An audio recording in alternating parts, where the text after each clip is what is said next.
Hello, everyone, and welcome back to the CDL podcast channel. In this episode today, we are going to be going over some brief news, talking about some controversies that happened in the CDL this weekend, talking about some challenger stuff. Then we're going to dive into our reactions and some breakdowns of the matches from the first week of the MW2 season of the CDL. And then we're going to get into predictions for the second and final weekend. Kind of odd. Usually we have 3 weekends of qualifiers, but second and final weekend of qualifiers ahead of Major 1 for the season. Hard to believe that we're talking about next weekend being the first major already, but we're going to dive into that. And that's pretty much going to be the majority of the episode today, just talking matches and predicting matches. So if you guys enjoy this one, be sure to leave a like, comment, and subscribe. If you're on the audio platforms, drop a follow, drop a comment, drop a 5-star review on there. Before we get into news, Brock, how you doing today? Oh, we're doing great on this Monday. Watch some Call of Duty over the weekend, but not too much because a little busy here and there. But did what I could do. But let's get into the news and all that jazz. Yeah, busy weekend for me too. I'm in the process of moving, so I was all over the place. I got to catch as many matches as I could here and there, going in and out. So, like I said, we might not have as deep of a dive this week because both of us were extremely busy on the first weekend. Things are going to start to settle down really after this weekend for me, and I'll really be able to dive deep into the weeds of the analytics and like matches and breakdowns. But I was able to catch as much as I could. Also, I know I speak for Brock also when I say this, but we want to thank you guys for supporting the last one. We hit like 1.5K views on YouTube on the last podcast, tons of comments, tons of new commenters, tons of returning commenters, lots of likes. So we appreciate the support on that one. We're getting closer and closer to the 800 sub mark. So we appreciate all the support. If you guys are new, drop a sub if you enjoy and help us get to that 800 mark, and then we'll keep shooting for 900. But we got some brief news to talk about, not too much, maybe some more like personnel stuff with the CDL, and then viewership stuff, coaching announcement, viewership stuff, the whole forfeit issue with OpTic. We'll get into that if you're listening for that. But Puckett back on the desk. First thing that was announced right after we recorded the last pod. All the casting duos from the previous season are back, with Maven and Merc also just doing LAN events for this year. And then Puckett, the host, Alien Nameless on the desk. So I'm really glad to see Puckett back. Obviously, Veli was very good last year, but they parted ways because of whatever controversy happened behind the scene. But I'm excited to see Puckett back. Yeah, I'm excited to see him back as well. But he was a Halo, right? No, not Halo. He was basically just like freelance. Yeah, he was like doing some Halo, doing like, I mean, he's like one of, in my opinion, I mean, maybe it's because I come from like COD Halo, like FPS background, but like to me, he's like one of the main voices of esports. Yeah, I would say so too. Like you could probably throw him as a host in any tournament for any esport, and he would fit right in. Yeah, he does a good job with whatever he does.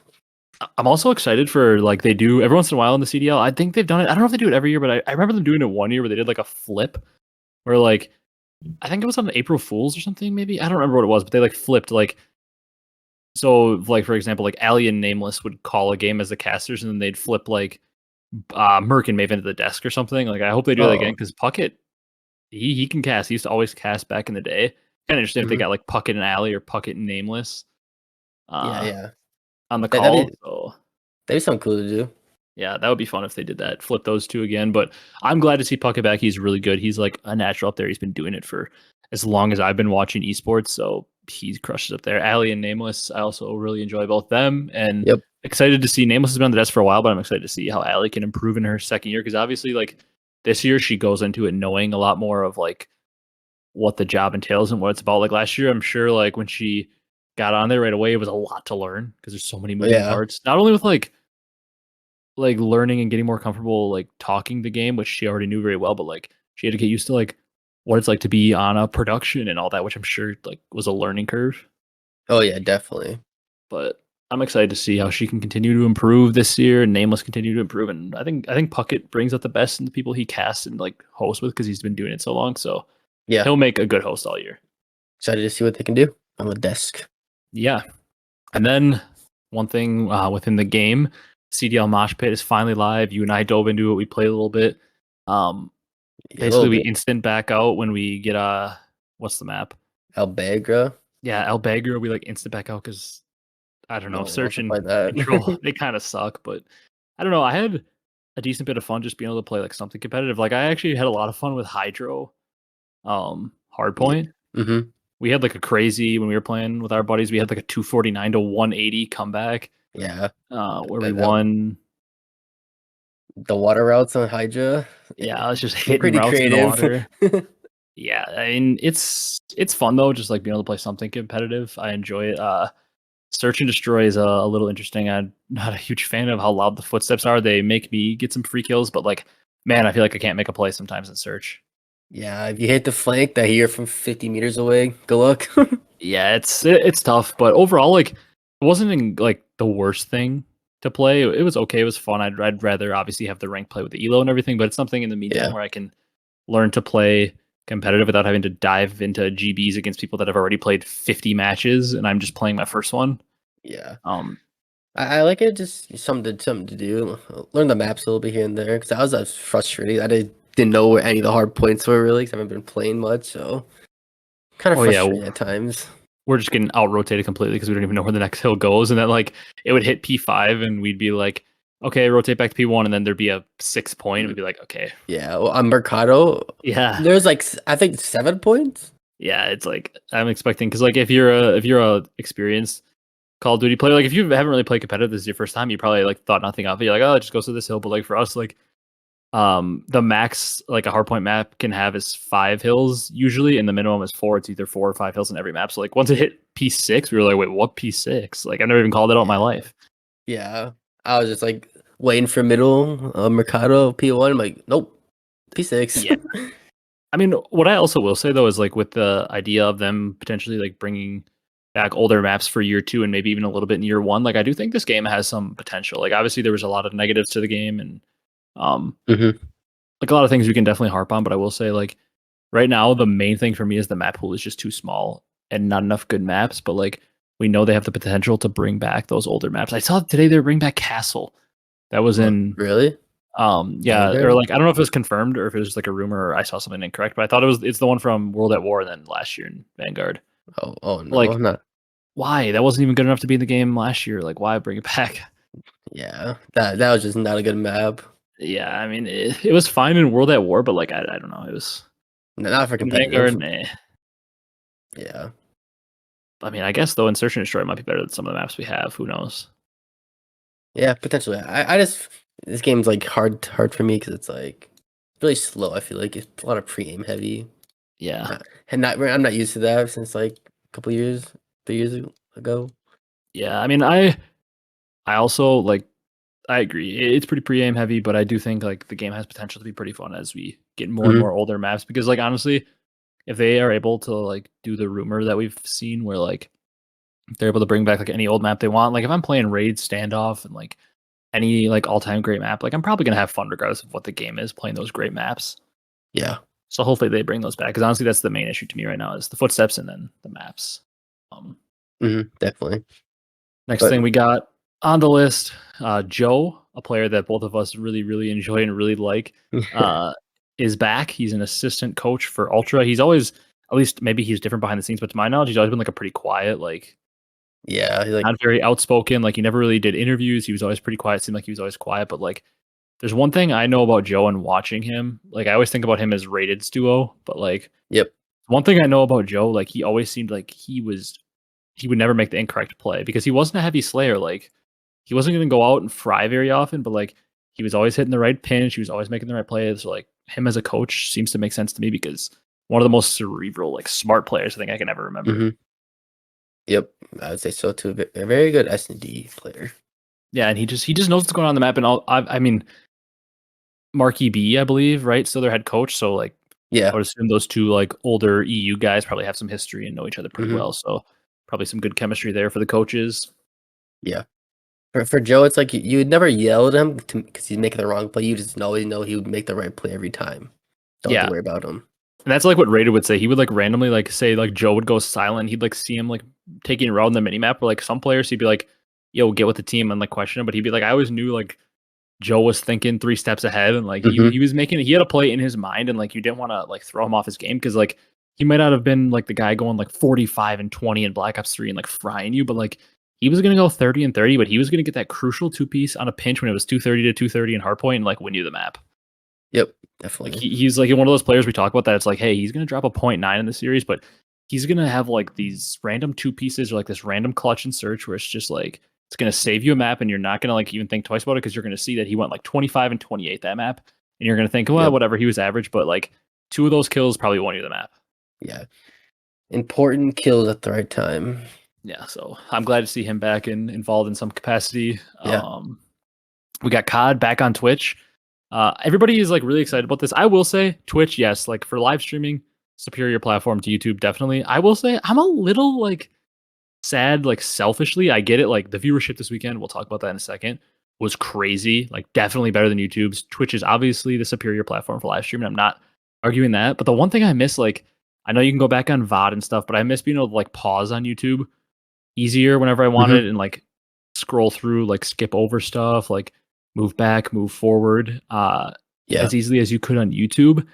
And I also like, I don't know, I just miss that, like being able to skip back and forth mostly with YouTube, but that's really like my only gripe. Also, like I need to get like Chromecast or whatever, but the one thing I liked is like on a Roku, they used to have like Twitch just available to you or like a bootleg Twitch. And now, at least to my knowledge, I haven't tried in a while, but you can't get that. And I like to just be able to go on my Roku on my TV in the living room and just chuck on the COD match where like now I'm gonna have to like Chromecast it or like whatever to get it on a TV. I like the ease of access that YouTube provides. Yeah, YouTube had just But, like, easier overall, but Twitch better. But Twitch like viewership way higher and everything. So I mean, I get why they did it. It's the correct move, but like selfishly, there's a couple things I miss from YouTube. Yeah. Overall good though. Yeah, I mean, we can talk about viewership. The peak viewership this weekend was 192K,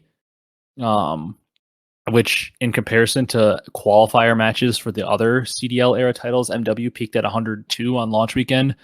Vanguard peaked at 79K. Cold War peaked at 131K, and this was 192K. So over 100K higher than Vanguard's peak, almost 100K higher than MW2's peak, or than MW 2019's peak, and then like 60K higher than Cold War. And it was the 4th highest in the CDL era, behind MW champs, Vanguard champs, and Cold War champs. So just only behind champs. So like viewership was unreal. It was great to see. Like every time I tuned in to, no matter what match it was, over 100, like 100K on the dot or more every match. Seemed like. Yeah. Oh, the big thing to me too was like, obviously, yes, the 2 most watched matches in terms of peak was both OpTic matches. That's not shocking. That's how it always is, probably how it always will be. But the thing I thought was interesting was like peak viewership doesn't always tell you like the story, because like sometimes like if OpTic does play, like yeah, they might peak at 190K, but like you might think like, oh, the rest of the weekend were they at 50? No, I feel like every match was at 100K. Yeah, honestly, yeah. Like, do I think they'll keep up this consistency? Definitely not. I don't think we'll be at 100 and something K plus. I think we'll definitely dip below 100K at times. But like to see that it started at 192K in comparison to how low it started in like Vanguard and even MW2, the peak was 102K and it really went down. Like that gives me hope that maybe we'll be able to be in like 60, 70K plus every week, which would be crazy. That'd be way higher than that normal average. Yeah. And now if we're doing this in a pretty bad title, imagine what we could do if Treyarch's next title is as good as they've had him in the past. Yeah, for real. That's crazy. That Vanguard only got 79K. Damn. Yeah, and I mean, it was like the second highest peak if you like for non-qualifier matches. Like Vanguard, where is it here? I'll find it. In terms of that 79K is just for qualifier matches. Yeah, Vanguard did peak at 275K at champs.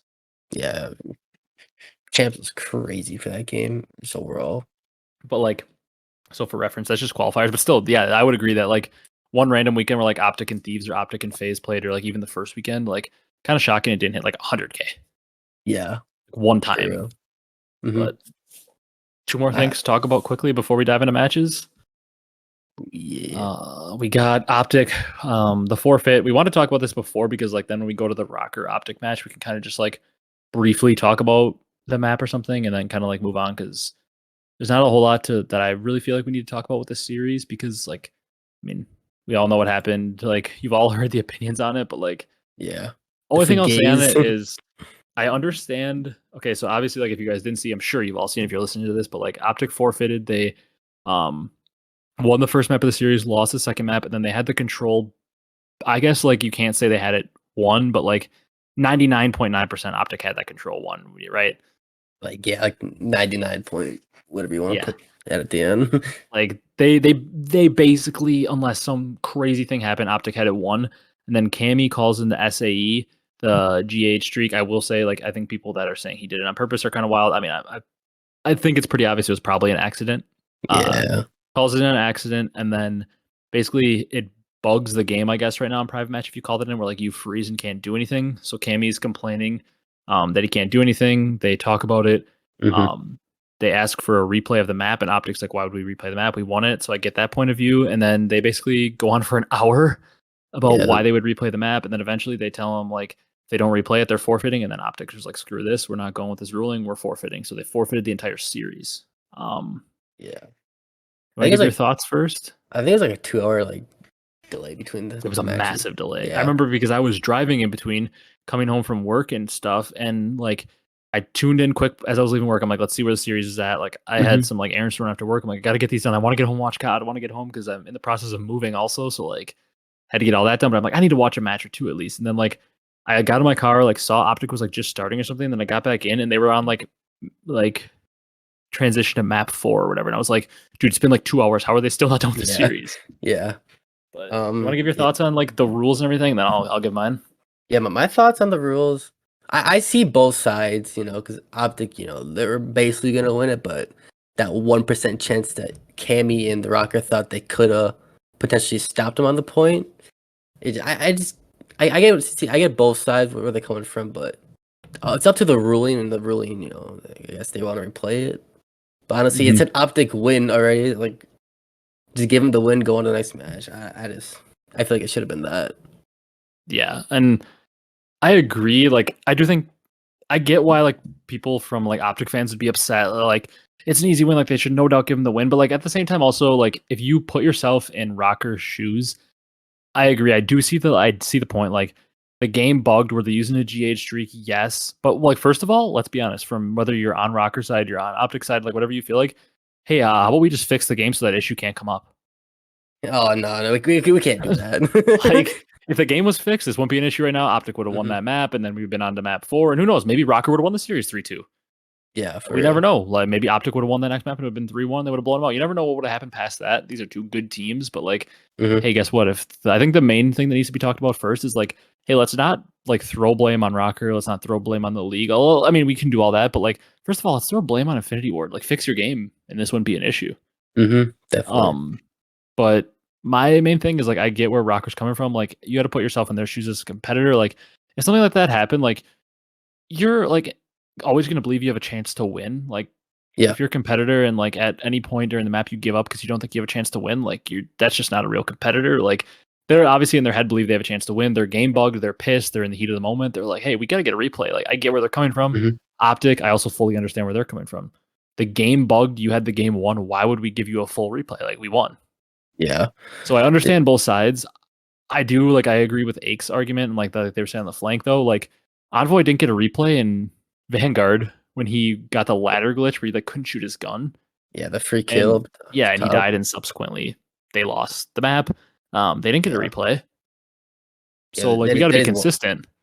yeah. That's not consistent at all. Like if there's a game breaking glitch that causes somebody to lose a map, if you're gonna not forfeit them one time, you can't or you're not gonna do a replay one time, you shouldn't do a replay the second time either.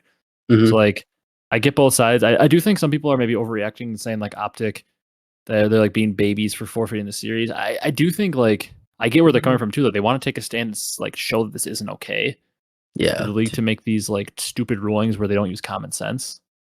Yeah. This fucking fugaze.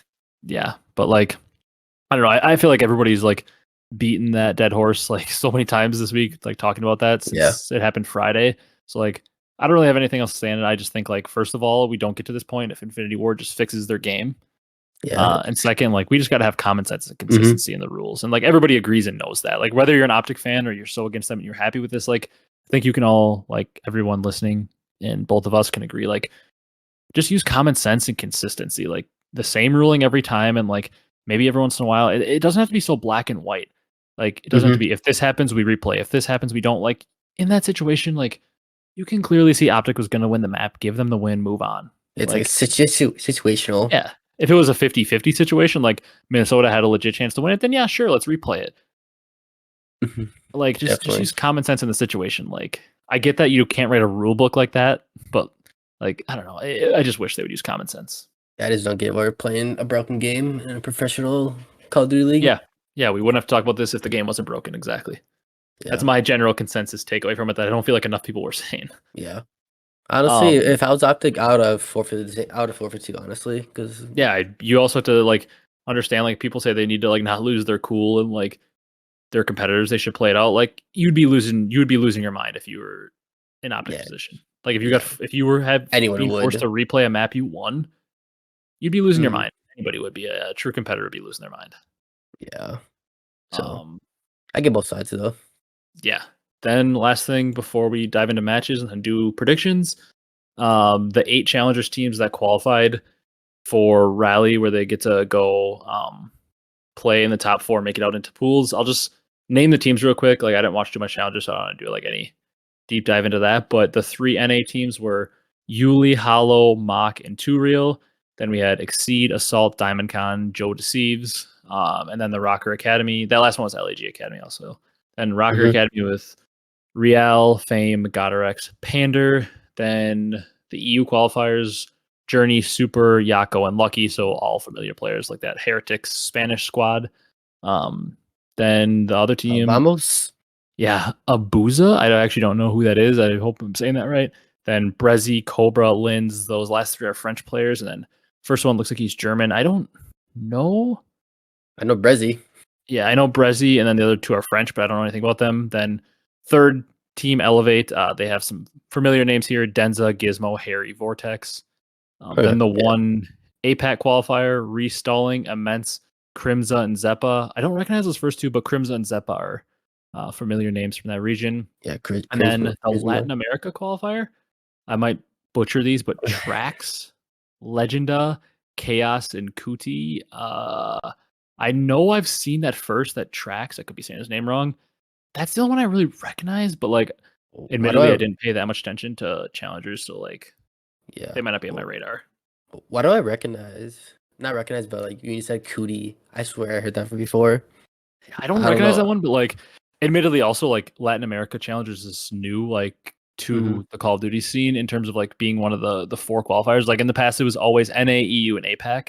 Yeah. So like Latin America's newer. I am pretty ignorant on that scene, but I do recognize that first name. But Hmm. um, so I like congratulations to those that. 8. I like that one guy, Legenda. Yeah. Um, Crim or not Crim, Sensor, 4th place. Boston Academy had a Oh, crazy run. They were 1 spot away. They lost to, I believe it was Godarex's team. yeah, that was the Rokkr. Yeah, to qualify for pools. But I think all of us can speak for everyone when we say we really wanted to see Doug qualify and then be able to get to pool play and play the pros again. But It's kind hey, of they finished crazy. 4th. The pro players are shaking. If Doug is getting in, so I gotta say, Yeah, but congratulations to all those teams. I'm excited to see yep, who makes it congrats. through. I'd be really excited to see the honestly, like, I know a lot about the NA players. I know a decent amount about those EU players. I want to see that Latin America team make it through Yeah, go and like crazy. and see what they have. I'd also like to see that like half heretic squad make it through, but like I want to see the Latin America squad. That's what I'm rooting for. Staking Hmm. my claim. I don't know how they'll do. I don't know. Like, the scene is a little bit newer in terms of being like on the big 4 level. It used to just be the 3 regions. Now they're the 4th region added in like officially, so they're a little newer. Maybe don't have as much experience, but I want to see them make it through and like see how they can do. That's my team I'm rooting for, the challengers teams. I'm rooting for Doug. If he doesn't have him there, next All one. right. Yeah. Hopefully next year. Um all right, we got matches. We're gonna go kind of match by match, talk about them. We're about 25-ish minutes into the pod, so I don't want to like get bogged down and do like over an hour of analysis and an hour of predictions and really get like caught. But we're gonna go over some matches. Maybe some matches we don't have as much to talk about, but gonna go Hmm. through each match by match, just briefly give some thoughts on it. And like we said, super busy time of year around Christmas for us right now. So like, we Yeah. didn't get to like deep dive and like watch every little bit, but we got to watch enough of the matches, looking at stats and stuff, and can talk a bit. So first match of the weekend, Boston versus Atlanta. I'm not going to get too much into what we predicted because when we do the prediction segment, we'll talk about our standings. But um, I feel like most of the public probably got this one wrong. I mean, anytime Faze is playing, the majority of people are probably picking them. Yeah. But Boston, impressive showing here, huh? Yeah, big wake, frying. Yeah. And like, I think something that's interesting to note and something we're probably going to see as a trend throughout the whole year, like, I get it, like 3 ARs, even 4 ARs are being used on most maps, but like every single, like what you'd put in air quotes, like submachine gun player, aka Vivid, Nero, Abezy, and Simp in this series was negative, and every AR player was positive. Yeah. Kind of a trend we might see. Granted, AR like, heavy for now. yeah, and granted, a lot of these people are using like ARs, like there's 3 and 4 ARs being used on a lot of maps, so like technically, like they're not using a sub at all times, but interesting to see that the like the people you consider your AR players are all positive and all the sub players are negative. But Yeah, definitely. I thought my main talking point for the series though was Big Wake. I said I think the way that Boston goes from a middle tier team to potentially being a top team, like before the season started, was the slaying of Big Wake comes through for them. And he just provides that extra slaying punch they didn't have last year. I mean, that's what happened in the series. He had a 1.31. Yeah. And he was one of the highest damage outputs in the lobby. So massive series from Big Wake. And I will say, if this becomes a year where we're seeing 3 ARs on every map, Methods, Awakening, and Nero is a very formidable AR trio. Definitely. Like that they can shoot with anyone. Like this Boston team, I don't want to overreact negatively or positively to any teams, but I came out of this weekend feeling there are maybe some other 2-win teams. Like if you look at the standings, maybe some other 2-win teams that like I'm not gonna say I'm like super confident in, but like I came out of this weekend thinking, hey, you know what? Boston Breach, like I feel pretty good about them. Not bad. They're 2-0 in the standings right now. Yeah. I mean, they're a good a good team. Good like team chem, I would say. yeah, and I think that their slaying has gone up. I mean, they're tied for first right now because they went 6-2 in map count this weekend, but I like them a lot. On the other hand, Faze, they lose 3-1 in this series. The only map they won was what the where is it? Map 1 Hardpoint, but yeah, they've like fried them in that map too, like outslayed them heavy. But I mean, I'm gonna say I'm not worried about Faze at all. no. Faze has lost 3 straight opening Yeah, day. the only opening Games? match the Faze org has won in the CDL era is the MW one. They said, Yeah. So they get a little slower start than most people. and I will say too, like I don't know that like I should have seen this coming. Like this is on me for not really like thinking it through, but I wouldn't be surprised if Faze starts like roughly like a little slower this year because they are like they went from multiple years in a row of having the same roster to they have a new main AR, a new leader. Mm-hmm. There might be some growing pains. Yeah, it might be a little bit different play style. He wants Abezy Simp to play. Yeah, but I would say I came out of this series with more positive reactions for Boston than negative for Faze. For Boston, I come out regardless of whether Faze struggles in the beginning of the year, whether they're learning. You're still playing Simp, Abezy, Cellium, and Slasher. Mm-hmm. Like this is a very difficult team to beat, no matter what form they're in. And if you're Boston, like I come out of this series like, okay, let's see what they do against Seattle. They look very good. I have a lot of positives, and for Faze, I'm kind of just like, yeah, I'm gonna need a lot more before I panic. Yeah, Cellium was playing, I heard, like pretty slow in the series. Yeah, and 56 kills only, 54 deaths. That's the lowest besides Nero. yeah, lowest kills in the lobby besides Nero, and lowest deaths besides Awakening, but like second lowest in both categories. So yeah, maybe he needs to speed it up a little bit. Yeah, just a little bit. Then we got our second match of that day. This was the one that we don't want to talk about too much because it was the forfeit. It was OpTic versus Minnesota. The one thing I'll say from this series is OpTic looks very good on the hardpoint. Scump fries with a 1.59 on that map with an AR in his hands for a lot of it. And then they get 6-0'd on the search. Just absolutely dominated in that search and destroy on Embassy. And then they like air quote win the control. Like only thing I have to say, Scump looks very good. He's back in a slower game, and I look forward to seeing if that can continue because to me, if Scump's frying like that, I feel like Dashy and Shots are always going to fry, and that will make this team very, very, very good. And then I will say for the Minnesota side, like they were dominant again in Search and Destroy, which is good to see because I feel like they're going to be improved in respawn compared to the normal Rokkr teams, and like if they can continue that Search and Destroy prowess, watch out. Yeah, always good in Search. Just the respawns, tend to fall off a little bit. But that's, I mean, I don't have much else to say on this besides Scump, frying, Minnesota, great at search. And I got anything nothing else. Shots hitting the water routes and the hydro map. Yeah, I heard Parasite say on the flank, if you ain't swimming, you ain't winning on that map. Yeah, And yep. I think that's basically the story of that map. Goes from like Um, Michael Phelps in the water. yeah, that's the story of that map to me. Then we've got Vegas Legion versus Thieves for the third match. Kind of get back into talking about these a little bit. Kenny and Draza, only two people in the entire series for both teams. Interestingly enough, that were positive. But Vegas doesn't really play bad. They lose 250 to 204 on the opening hotel hardpoint. They win the search pretty dominating fashion, 6-2 on Fortress.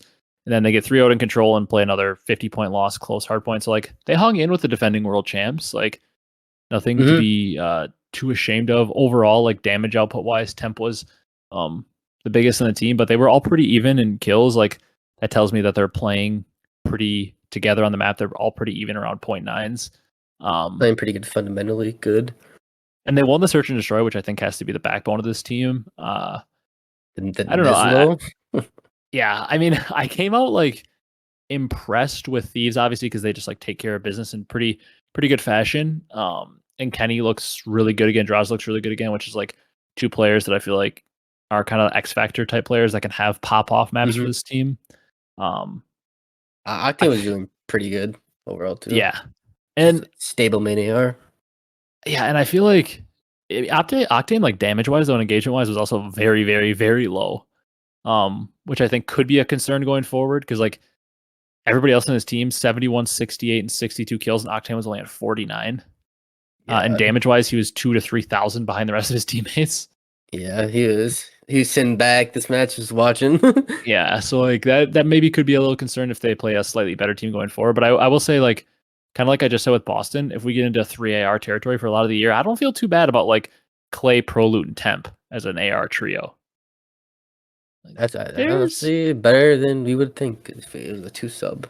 And I mean, obviously, we know Kenny, Draza, Octane is a pretty crazy AR trio if we get into that range. But yeah, Kenny's basically like wants to play the AR all the time, but better the sub.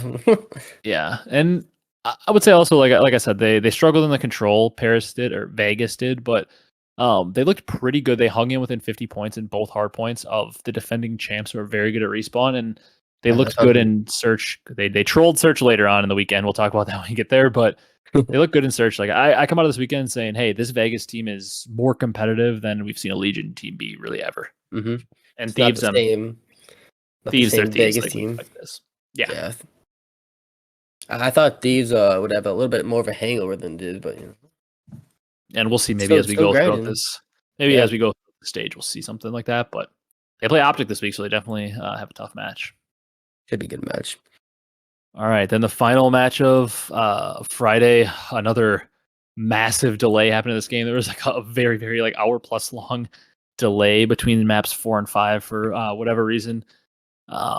If you look at the overall statistics from this series, like blind, just look at the KDs is why we say KDs aren't everything. You look at the KDs on the side of Surge, Brock, we had a 1.89, a 1.17, a 0.91, and a 0.87. On the side of LAG, we had a 0.86, a 0.85, a 0.73, and a 0.94. Three of the top 4 damage dealers in the entire lobby were also on Seattle. You want to take a guess who won the series? The you look at the stats, you think probably it's a classic, a 3-1 from a Surge, maybe even a 3-0. Yeah, if you look at the stats, I would say good old Seattle Surge. But they got Neslo'd. Yep. LAG won both searches and the control. Hey, all that matters is they got the win.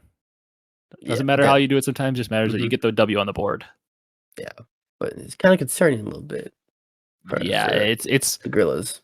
It's concerning that the hard points were 250 to 126 and 250 to 91. And Sib dropped a 2.4 on your head in the first hard point and a 2.5 in the second one. Yeah, I tuned in that game. Sib is frying. It's like 24-9. I was like, yeah, this is different. He fried this whole series. I mean, he was 108 and 57 plus 51. He was positive 51, and Spark got 54 kills. Yeah. Sib's just shaking his head like, "What are we doing, team?" He also had 12,500 damage, and then the next most in the lobby was his teammate Pred with 9,800. Yeah. He had a map's more worth of damage. He almost doubled up the damage of a couple players in the lobby. Jeez. Um, That's kind of I insane. yeah, I mean, for Surge, I feel like you have something to build off. Like you dominated hard points against a team that we feel like has pretty decent slaying upside. Like I would think that most people would Mm. agree that Gorillas have pretty decent slaying upside. Yeah. And you absolutely dominated hardpoint, and they lost two surges in control. Like the control was close, and then the map two search was very close. But like, I feel like I'm not that panicked because like we'll talk about it when we get to the second match too. But like, I feel like search and destroy for this team with accuracy on it is very fixable. Oh yeah. It's Like, very fixable. I think hardpoint is almost harder to fix than search. Yeah, I mean, it's good that they're foreign a hard play. He's got to get the search and control. Yeah, because a lot of times, like, let's be honest, like sometimes like the micro stuff in hardpoint makes a difference, but like sometimes if you're a bad hardpoint team, it almost comes down to the fact that you just don't have the talent. A lot of Yeah. times, sometimes definitely it is micro things like you're playing this wrong. Maybe your setup on this hill isn't as solid, or you don't get into your setups as fast, or Mm-hmm. the rotation isn't as sound. But like a lot of times with hardpoint, it just comes down to talent, especially in these more like mixy games where you can't control spawns as much. Yeah. Um, But Gorillas, hey, they won it. I'd be concerned with Gorillas hardpoint though that they got dominated so easily. And Surge, we got to find a way to win anything that's not hardpoint. Hey, Yeah, this reminds me of the rated teams back in the day with the Gorillas. Just find a way to win, even though get out Slate heavy. yeah, yeah, they got a 100-point club, then Greenberg Hotel. That's funny. yeah. It's hard to get 100-point clubbed in games like this too, where you just spawn so close all the time. Yeah. All right, let's fly through these Saturday matches because we started. We're getting through for a lot of these teams. We're getting through the second time we talked about them, so maybe don't have as much to say about them. We had the Battle of the North to open Saturday though. Rokkr versus Ultra, one of the matches I was really looking forward to the most. And Rokkr takes it 3-1 after an attach kind of popped off in the series. Scrappy had a pretty good debut though. He had the most damage in the entire lobby and also the most kills with a 1.16. So pretty solid debut from Scrappy individually. Yeah. But Rokkr is able to take them down. Once again, they lose the opening hardpoint, and you're like, oh boy, the Rokkr respawn woe is back. Are they having a hangover from the whole forfeit match? But then they rattled off 3 straight maps. Yeah. Then the search said, we'll take the search and the control and then the hard point. Rattle off. Yeah, and I would say that's like coming into this year, that was my question mark for both teams. For these two teams was like search and destroy. Like Minnesota, the backbone of that team in the attach era of them has always been like, hey, we're gonna dominate you in search, and if we're able to take like if Minnesota took a respawn off you in all the attach iterations of the team, it's like, oh no, we're in trouble. Yeah. Like if they took a map one off you, you're in trouble because you feel like you're gonna go down 2-0. Where Ultra also, historically, like with the team, the Insight, Kleenex, Cammy Bance team, you felt like they were gonna win most search and destroys. Yeah, definitely. Good search and destroy teams. So I was very interested to see how search would carry out. I'm really disappointed and sad we didn't get to see a map 5 because I would like to see 2 searches between these teams to get a better feel on them. But Minnesota was able to win that search and destroy where Afro really took over. Attach went 2-9 in that search with only 500 damage, so it wasn't all that impactful. But Afro went 11-5 and really dominated it. But Battle of the North was a good one. I came out of this series thinking that both these teams are going to be a problem this year. I think they're going to be 2 pretty good teams. Just got to get more games under them. Yeah. All right, then we got London, New York. Really, if you look at the results, the Boston one was kind of surprising to me. I don't really count the forfeit. Then we had Thieves win, Gorillas win. None of them were that shocking to me results-wise. This was like the first one that's like, whoa. I mean, I say that even though I went 0 for 4, or 1 for 4 on predictions on Friday. I say that like I knew what was going to happen, but I definitely didn't. But the second match, Ravens, Subliners, Ravens take them out 3-0. Not really what I expected. Nasty cooked. I did say before the year though, I thought like people had told me how talented Nasty was. Like maybe he could get unlocked in this team, and he definitely was getting the map opened up for him by ASIM. I have some thoughts on Ravens though, but we can hear your thoughts on this series first. I thought I thought their ends would be like pretty bad when you won much games, but they pulled it out. It was an ASIM and Pollock's revenge game, you would say. Yeah. I kind of didn't put that into the equation, so I kind of fucked up on that one, but yeah. Yeah. I also like they won a close map one, but they dominated the search and the control. London did. Yeah, it was 6-2 search on Greenberg and 3-0 on Greenberg as well. Yeah, and I mean Nasty was frying. I will say, like, we talked about this a little bit before the podcast. I mentioned this, like, with London finishing the week 2-0. I feel like I underestimated London's team, not in terms of, like, I still, like, think as we get towards the end of the year, I still don't know that I see London finishing super high up in the standings.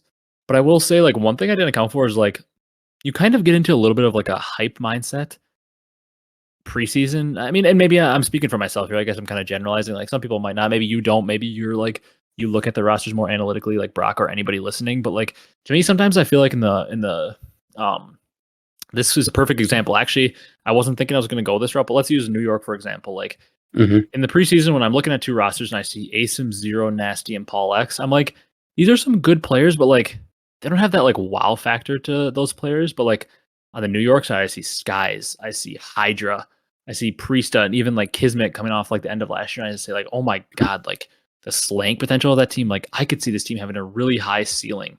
But I feel like what we don't do enough is talk about like floors as well. Like London could have a potentially. I mean, once again, I don't want to overreact to them going 2-0 in week one of the game. But like they could have a pretty high floor because like when you look at their players, Asim, dirty work player, making the correct play so much of the time. Zero, smart, cerebral player, good in-game leader, always making the right play. Nasty, a young, talented player. Paul X, another guy that like Krim talks about how smart and good of a player he is, always making the right play. Like it's four guys that are smart players that make the right play and like are probably going to be on the same page with teamwork. And sometimes teamwork's better than having high skill. Yeah, definitely. You know, you It's get like maybe in old games, you know, the teamwork wasn't as much like the jetpack games, but now in the boots on the ground, it's definitely more teamwork, I feel like. yeah, and like who knows? Maybe London is going to lose 10 straight matches, and we're going to sound dumb talking about this. But I think the point still stands. Like this was a matchup of like a team where you look at their talent ceiling and you're like, oh my god, the subliners have a crazy ceiling. And you look at London and like talent wise, maybe you think their ceiling's low, but like four smart players who can play together, like that makes a difference. And maybe London will continue, maybe they won't. But I do think that's like the one way we maybe did underestimate London. But like, hey, these guys know what they're doing, and like, there's only 4 qualifier matches. For the first major, and they started out 2-0, so like London put themselves in a good position. Very good spot. All I just right. I want to see Priesta, you know, get a little bit more than 34 kills, 0.67 KD. And I believe I remember correctly that second series. We'll get to that in a little bit, but he was the highest or second highest KD on the team, but still nothing crazy. And we've been asking for more out of Priesta for a bit here now. For like a couple years now, I feel like. Yeah. Ever since he broke out, yeah. Yeah. And third match on Saturday, we had Surge, Boston, a matchup of two teams that I'm getting more and more intrigued by as the year goes on. I'm excited to see if Surge can turn around, but I'm also excited by this Boston team. Awakening was the top player in the team again, how it's going to be a lot. Nero was a damage dealer, highest in the lobby, also most kills in the lobby. Methods was the steady 1.1 methods we're used to. And Boston takes them down 3-1. Only loss being the control. Boston hands them 2 L's in the hardpoint and wins the Surge. I mean, we talked about both these teams, so I feel like we don't have to do too much on this match. But like, I'm gonna reiterate, Surge. Like, hey guys, we got to figure out Search and Destroy. We won the 2 hardpoints in the first series, but lost both hardpoints in this one. Like, yeah, the whole accuracy point kind of stands a little bit, I guess. Maybe like Aches was saying, you always pack a punch when you can pack a punch. They had a chance to maybe pick up Arcitys, or Krim, you said, or Krim maybe. Like, accuracy drops a 0.78 in this series. Are we a little concerned? We're gonna see a little, maybe a 0.9. 0.9 will make him win. Yeah, like I don't know. I will say I'm a little concerned that maybe they didn't pack a punch because I mean Pred and Sib were frying not as much this series, but that first series they both did a ton of damage in this series as well. But like, I'll say my hand is aware of where the panic button is. I'm not ready to hit it or anything, but my hand is aware of where it is for the Surge team just because I think they missed an opportunity by maybe adding RC to this team and just like absolutely having their way. If Arcitys was on that team. And also I'm like 99% sure that Arcitys and Pristina are literally from Seattle or like Washington, that area. Yeah, I think so. Yeah. So like Seems like they missed a mark there. But like once again, I don't want to overreact too much. It's very early surge. I could easily see them winning their 2 matches this week and then going out and placing well at the major because this team still has a ton of talent. Like we don't want to overreact too hard to anything this week. But I could see why Seattle didn't want to make a change. They have a little accuracy and all that. And they had a good year last year. They won a major. They finished well at champs. I 100% agree. Like I can see why they didn't make a change, but I'm saying I'm like kind of starting to worry that maybe they should have, but definitely they still have time to fix it. I'm not at all saying accuracy was 100% the wrong decision. They shouldn't have kept him. Like I could easily see this team playing well this weekend, and we're all forgetting about it. Yeah. Right. Then the final match, what maybe we thought was a toilet bowl because we thought it was maybe 2 of the bottom teams, but ended up being a decent series, a 3-2. Went round 11, right? Yeah, went round 11 on the final map. Yeah, I believe. Yeah, it did. It was the temp stun round. Oh, I believe wasn't I think Vegas was up 4-2 or 5-2. 4-2, I think. 4-2, and then it fell all apart. Yeah. It was another Neslo. Yep. Florida Neslo'd them. They won both searches and the control. I really don't have like a ton from this series. I will say like this is kind of a we are who we thought they were series for both these teams. We think that they're more bottom middle of the pack, and I think they proved it. Kind of by playing to each other's level. I will say Temp and Clay also again had a very good series. Prolute and Tej struggled, and we kind of thought this might be the case with this team. Like we could see Temp and Clay fry and Prolute and TJ potentially struggle. Yeah. And that's kind of what we see. So maybe a bit of a concern because they're confirming what our suspicions might have been. Once again, got to give them a little time. But on the side of Florida, one thing I like to see is like, I think you'd probably agree that in order for Florida to have a successful season, they probably have to have great teamwork and play together really well, right? Yeah, definitely. Well, like overall, in this one, they're pretty even in terms of kills and deaths and KDs and damage. They're all within the 10 to 11k range. Yeah, it's good to see. Yeah, so I mean, and you see something Major's frying. Yeah, 1.37. Good to see him have the most kills on his team too, because like the criticism of him is that he's playing so slow a lot of times. So good to see him have a lot of engagements. But in terms of like damage and stuff, it's really good to see a team that's all even damage because it means they might be playing together very well. Yeah. So that's very good to see. But I come out of the series thinking like I'm not like dead on either of these teams either. Based on the second series, I may be a little lower on Florida, but like these teams are going to be at least competitive, I think, which is good to see because there may be 2 teams we figure will be towards the bottom. Oh yeah, 100%. I just feel like Florida could be like the Boston of last year early on. Yeah, I'm a little concerned with their second match against OpTic, which we'll get to in a second. But I agree. Like, I don't think Florida or Vegas are going to be teams that are just like complete like a free win. Yeah.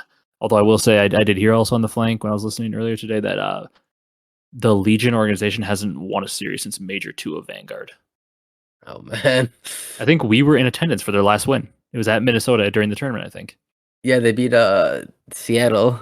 Yeah, we were in attendance for their last win. And then they made, like they won and they thought they won champs. They need us. They need us. Yeah. They need us to head back there. If we go to champs, I mean, Vegas is gonna win champs. Yeah, maybe. All right.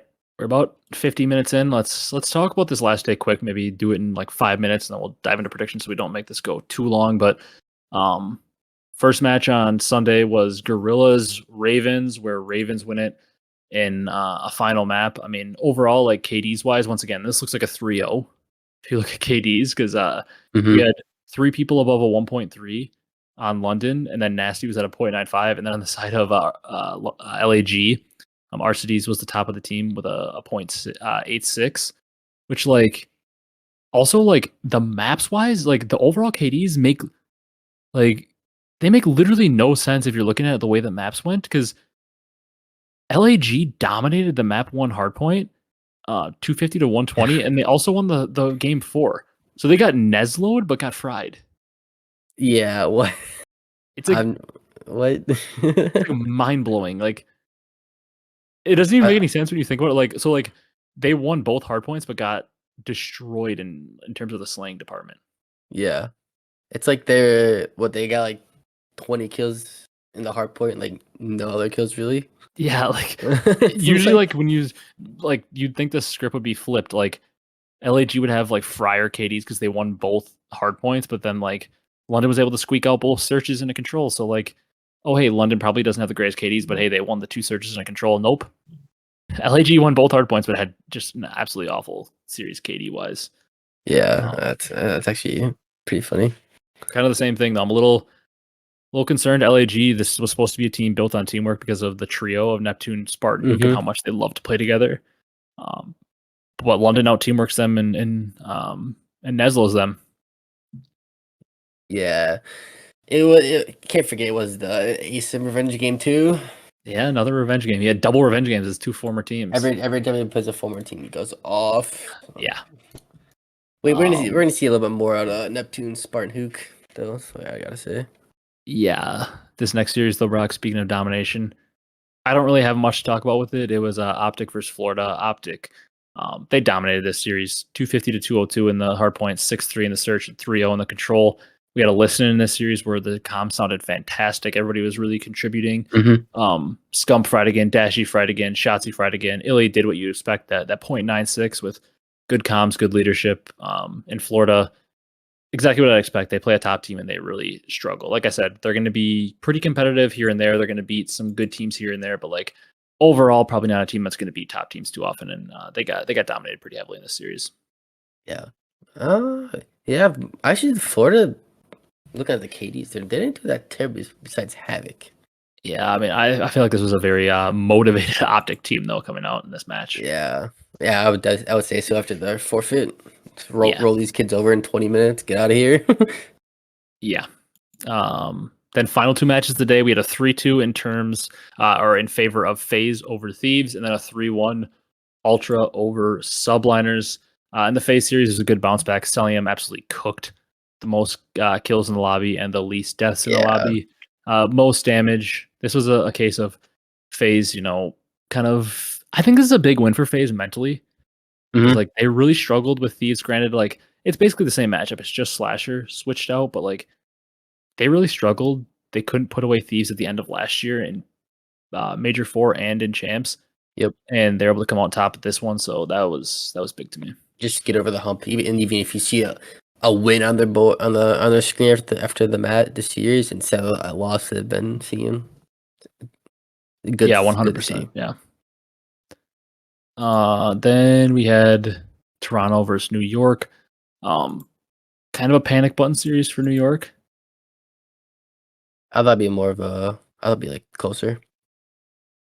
Yeah, it was a big series from Insight though. Yeah. And they dropped the map 1 hardpoint pretty convincingly. Like an 80-point difference in this game is pretty convincing. Yeah. And then not control. Toronto is able to rattle off the search, the control, and the hardpoint. This is a result I would expect. I would expect Toronto to win because I do think that they're the better team. And finally, I came back. I was doing really bad in predictions. I was like 1-7 going into Sunday, and I went 4 on Sunday.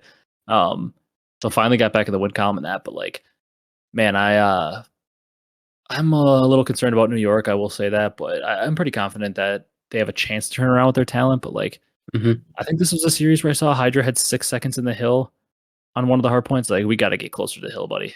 Like, yeah, I know you're supposed to slay, but you got to get near the hill. Maybe he just wants to kill her a little bit. Yeah, it's seeming like it may be, but we got to get near the hill. Come on.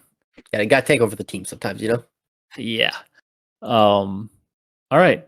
Let's dive into predictions. That's the last thing we have to do. We're at about an hour, maybe take about a half an hour for these predictions, get out in like an hour and a half ish. These episodes, like I said, if you guys aren't used to the longer episodes, the episodes that are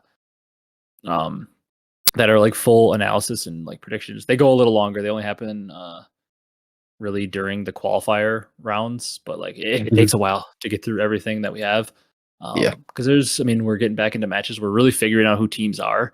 We don't have to talk about who teams are as we go through the year, but like right now we're just figuring out who everybody is.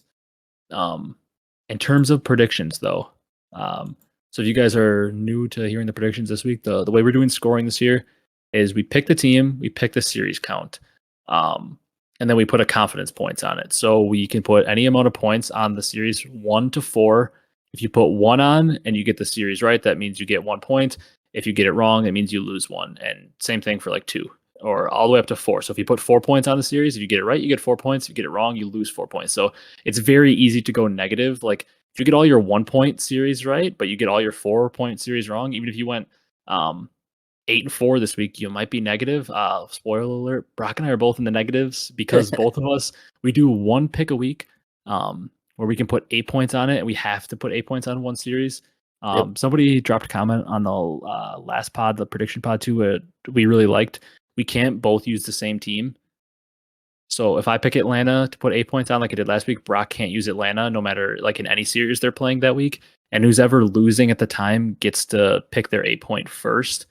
So like right now, Brock is ahead of me, so I get to pick the 8 point team I want first this week.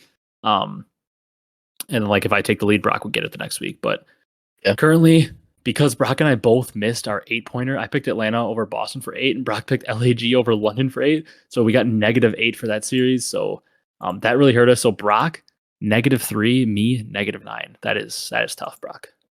That is tough, but it's all about the build up. These next week's matches, hopefully better. And like we said, throughout the whole week. with the confidence points thing, like if you get a couple 4-pointers wrong in our 8-pointer like we did, like you're screwed. Yeah. And we both got our 8-pointer wrong, which is like absolutely massive. Although also you do get a bonus point if you get one. If you get the map count correct, you get 1 bonus point as well. Yep. There's no negatives for getting the map count wrong, but if you get it right, you get an extra point. So last week for you, you had, let's see, you went 6-6 in terms of picking the correct team, and you had 2 of the correct map counts. I went 5-7 and had 1 correct map count. So that's kind of the crazy thing. Like you only had 1 more match right than me, but you're ahead by 6 points because of the way our confidence points worked out. Yeah. But let's dive into the predictions for this week, Brock. We got first match, Seattle versus London on Friday.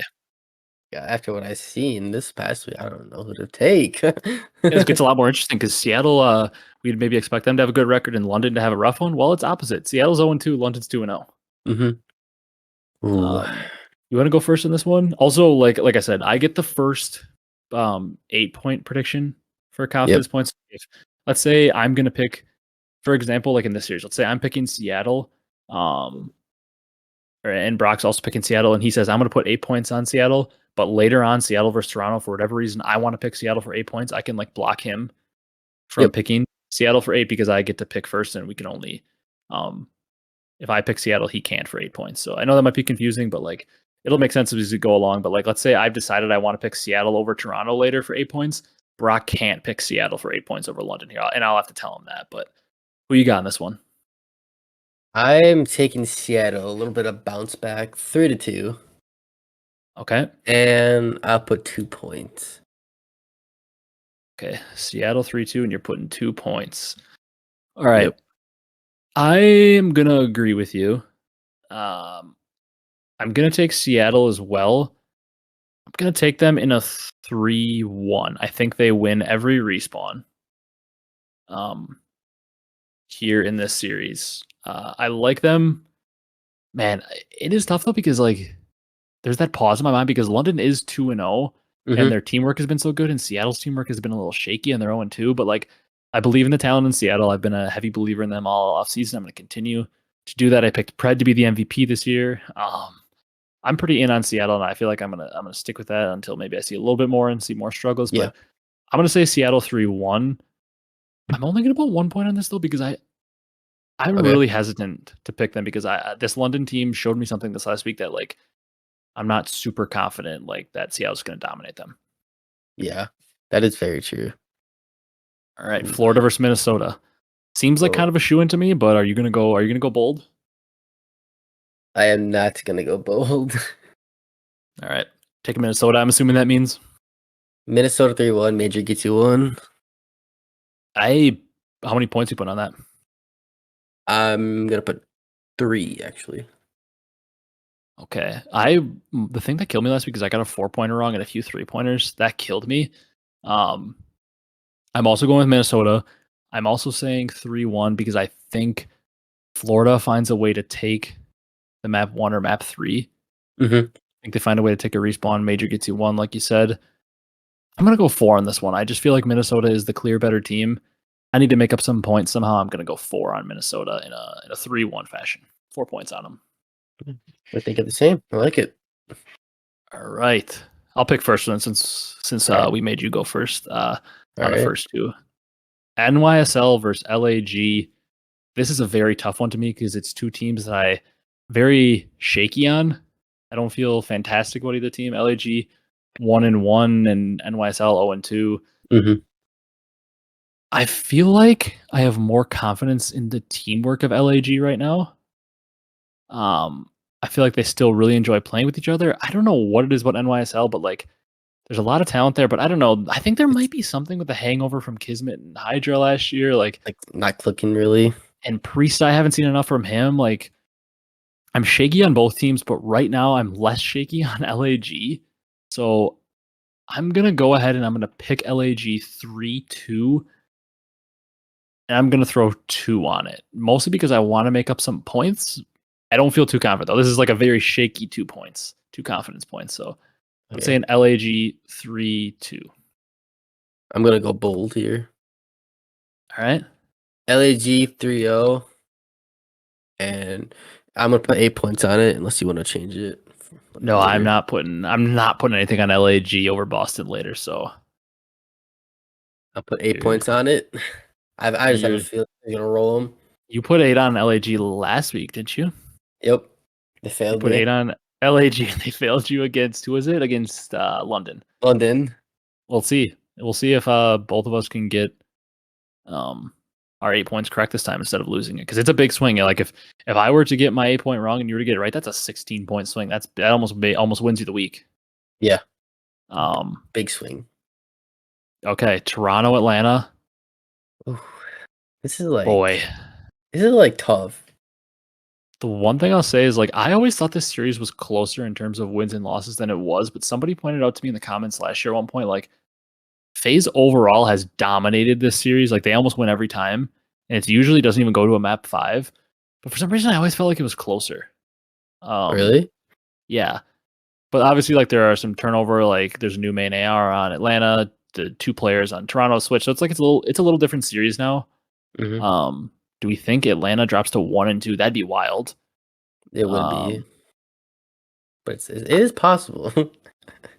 I'm gonna say it doesn't happen though. I'm gonna say Atlanta comes out, they look really good, they win 3-1, and I'm gonna put 2 points on it because I don't feel crazy confident. Like I still think Atlanta could be going through some growing pains, learning how to play with Slasher, and I think Toronto is a very good team. So I'm gonna say 3-2 Atlanta with 2 points on it.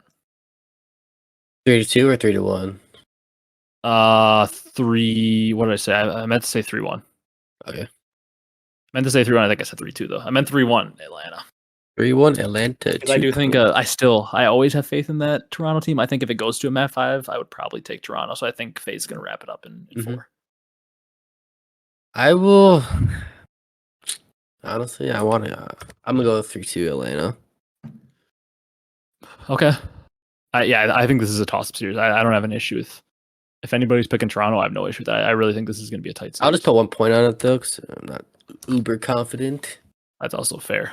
I went with 2 because I'm just trying to like sneak away a couple extra points, but it could end up costing me. Yeah, could be losing an extra point. All right. Then we got Atlanta versus Vegas. I was hoping you weren't gonna. I was glad you said you put your 8 because I'm putting my 8 on this match. I feel like I have to. It's like our classic Atlanta versus like Paris or versus Legion. Like, there's no way Legion beats Atlanta, right? Oh hell no, I ain't putting it on Vegas. There's no way they beat. You know, there's like a small percentage that.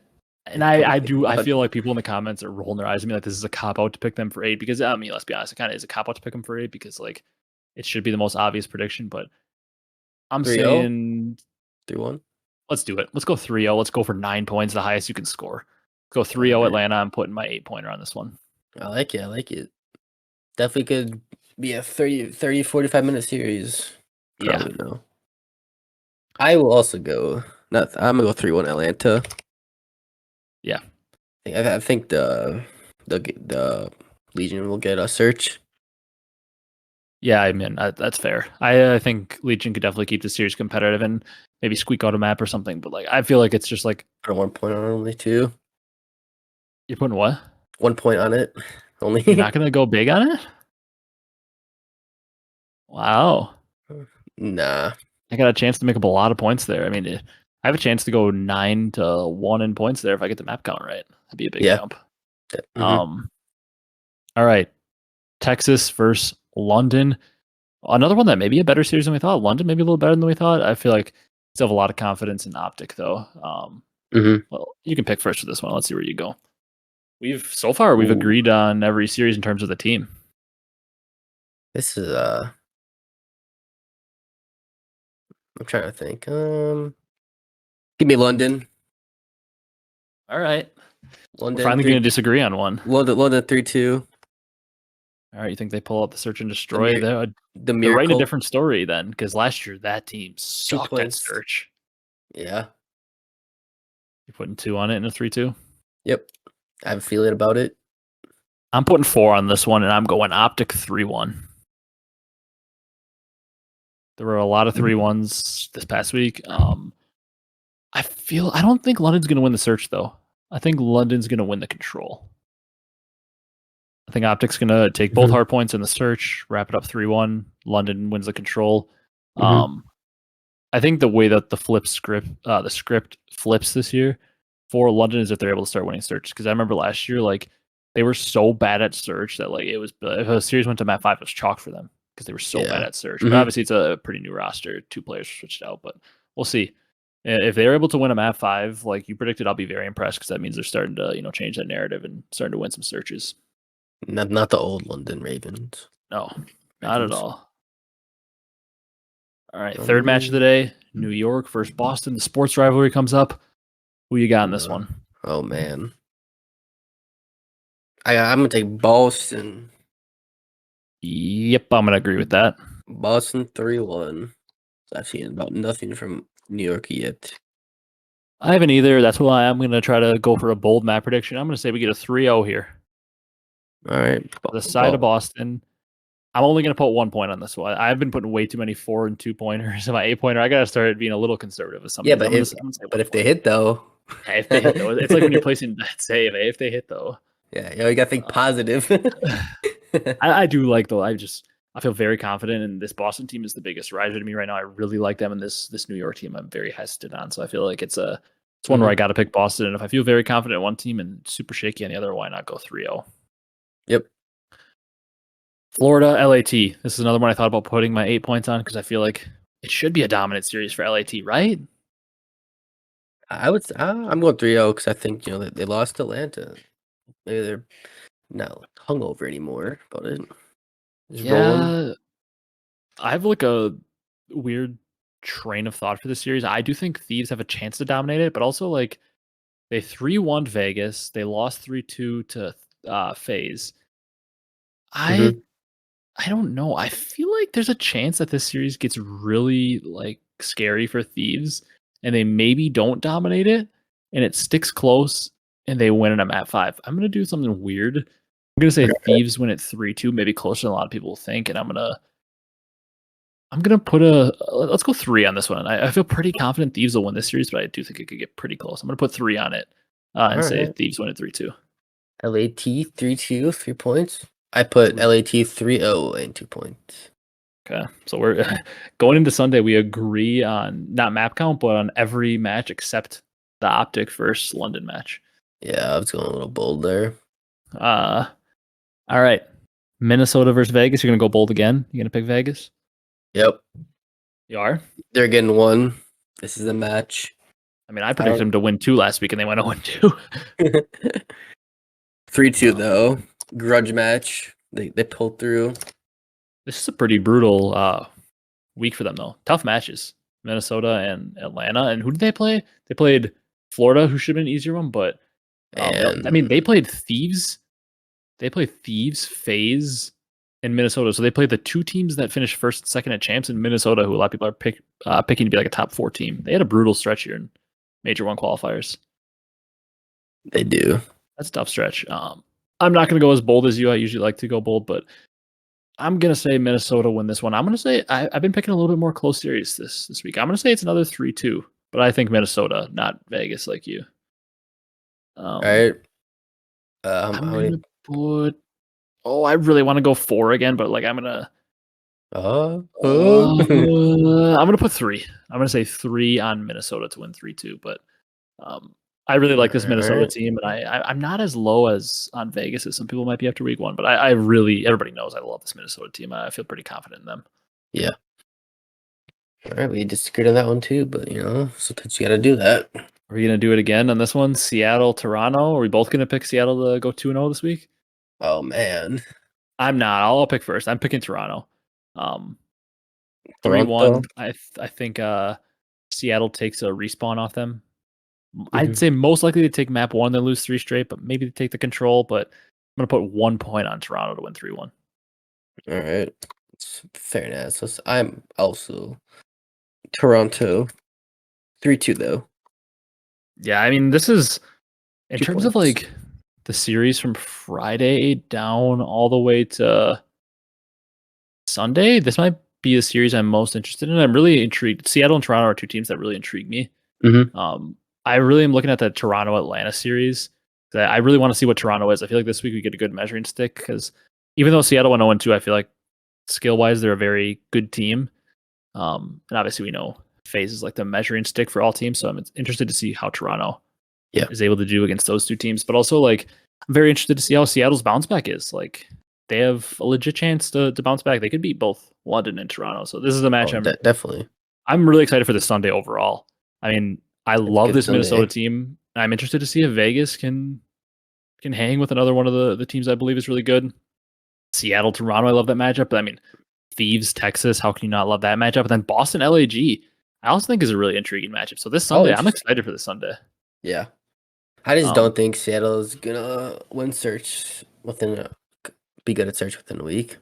no, I don't either. And I think Toronto is a team that is not the best team to try to learn it against that quick. Yeah. Because I think they're a very good search team. Mm-hmm. I will say though, in terms of match days, I'm most excited for the Sunday slate of matches. Yeah, those Um, are some damn good ones. yeah, we got LAT versus OpTic though. Who you got in this one? I mean, Ooh. for a bit there, it looked like OpTic kind of had their number, and then Thieves towards the end of last year really. I mean, at that champs matchup, Thieves dominated OpTic in that champs matchup. That was like It was like it borderline was murder.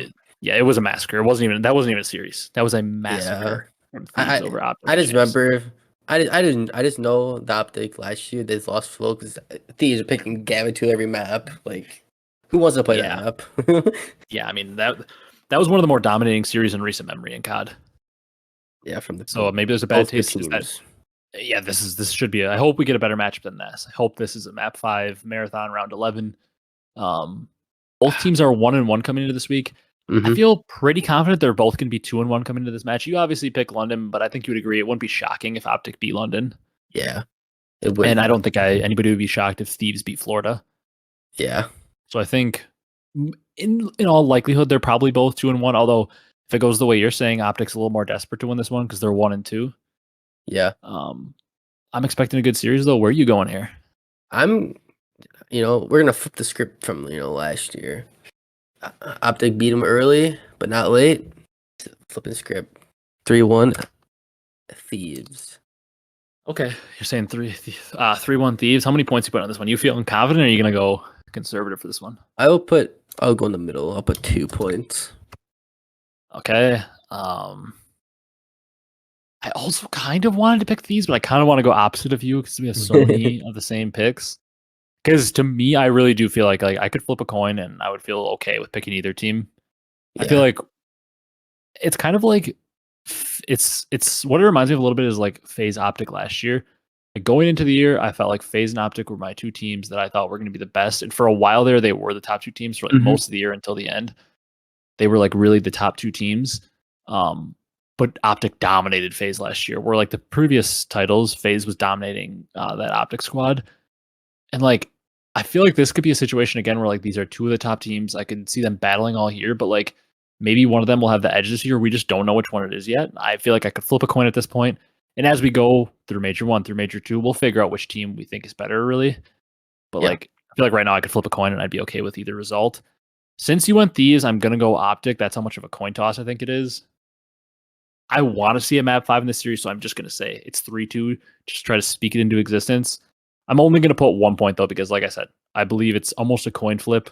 Yeah. So I'm gonna go 3-2 OpTic, 1 point on it, because this is probably, of the matches this week, this is the least confident I feel in any prediction. I feel like this is the toughest one for me to predict of the matches this week. It's definitely a coin flip for sure. I also think this next one's very tough to predict though. Yeah, so like, it just depends on what team, what LAG or what Boston really shows up after their matches. And to me, COD is so narrative based that like I really do think Boston is going to beat New York.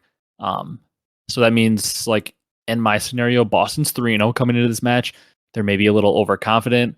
I think LAG is also probably going to beat New York, so they're 2-1 coming into this match. Like I can see a world where Boston is 3-0. They feel really confident. They maybe overlook LAG as a more middle team. They think they can dominate them, and LAG's got enough talent that they beat them. But I also see a world where Boston's 3-0 and they are trying to roll and put them in the dirt. Overall, I think I lean Boston here. I think this one's a tight series. This is my third 3-2 of the day, so I really don't want to pick it, but I'm going to say Boston 3-2.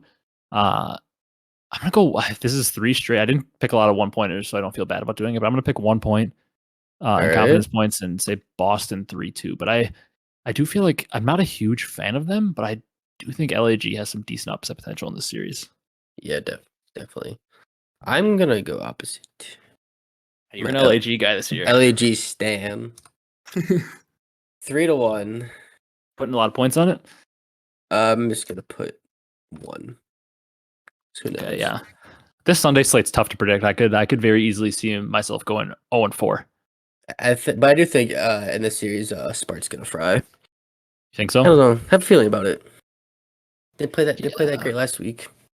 Yeah, he had some rough patches, but I mean, yeah, this is a tough one though, because like there are so many X factors in this series. Like Vivid and Nero are both very up and down players. Like Spart's newer; he hasn't had that much time really playing the CDL. Like he won a major and everything, but like he hasn't played that many matches. Like yeah, he did. These are 2 teams. Like they both have new players. Granted, it's only 1 on Boston, but like really only 1 on each because the trio on LAG also played together at the end of last year. But like yeah. 2 teams kind of feeling each other out, but I think it's got a good chance to be a very close series. Yeah, definitely. Good Sunday though too. For the matches. So what we picked all the same on Friday. We were only different on the London, Texas on Saturday, but then Sunday we were different on the 3 of the 4. Yep. So that's where our split will probably come, and then obviously our 8 pointers. If one of us gets it wrong and one gets it right, there'll be a big split there. But yeah, that's it for predictions. You got anything else before we wrap it up and somehow we go on to watch the final matches of qualifiers for Major 1? Yeah, it's coming up quick. Right. I'm just looking at this spreadsheet. I didn't pick a 4-pointer. Yeah, what the heck are you doing? I only picked 2, but I don't know. I don't think I picked one last week either. Let me look. You did not. You haven't picked the 4-pointer all year. I don't like the 4-pointer, I guess. I picked 2 4-pointers and I hit on one of them. Though one of the 4-pointers I picked was OpTic 3 over Florida, so I got the map count correct in that one as well. Yeah. And then this week I picked OpTic with 4 again, and then Minnesota with 4 once. Yeah, we gotta get you to pick a 4-pointer. Although we're not gonna do like predictions like this for the major. We're gonna actually just do like a full out bracket. Yeah. So a little different there. But you got anything else before we wrap this one up? No, hopefully good matches though. All right, I'm looking forward to it because I'm hopefully gonna be able to actually like sit down and really watch and digest more this weekend. But yeah, hopefully me too. That's gonna do it for this one. Bit of a longer episode than maybe some of you guys are used to because we're finally into matches and have more stuff to talk about. But I'm glad we had it. I feel like more engaged in the episodes when we've got real matches to talk about and predict because like I'm excited to talk about COD finally. Regardless of what the game is, I always find a way to be entertained by the matches, whether it's a title like this or like a Black Ops 4. I think we all know the difference maybe between our love for like a title like that compared to this, but I still have fun watching the matches and the storylines unfold, and I'm excited to see where they go. But that's going to do it for this one. If you guys enjoyed, be sure to leave a like, comment, and subscribe if you're new on the YouTube channel, or if you continue to watch the podcast and you're not subscribed, we'd appreciate it if you hit that subscribe button because we're on the road to 800 and then the big goal by the end of the year, 1,000. So, like I said, if you guys enjoyed, be sure to leave a like, comment, and subscribe. Drop a follow, drop a 5-star review on the audio platforms. That's going to do it for this one. I hope you guys enjoy watching the matches this weekend. I'm excited to watch them, like I said. And then we'll be back early next week, next Monday, to talk more matches that happen and then talk about the major. As odd as that sounds, we'll be talking about our predictions for the major. Maybe the predictions actually will be coming later in the week for the major because we have to get through the pool play of the challengers players before we can really like predict the bracket and everything. But that's going to do it. We will see you next week with the reactions and predictions again. So thank you guys so much for watching, and we will see you in the next one.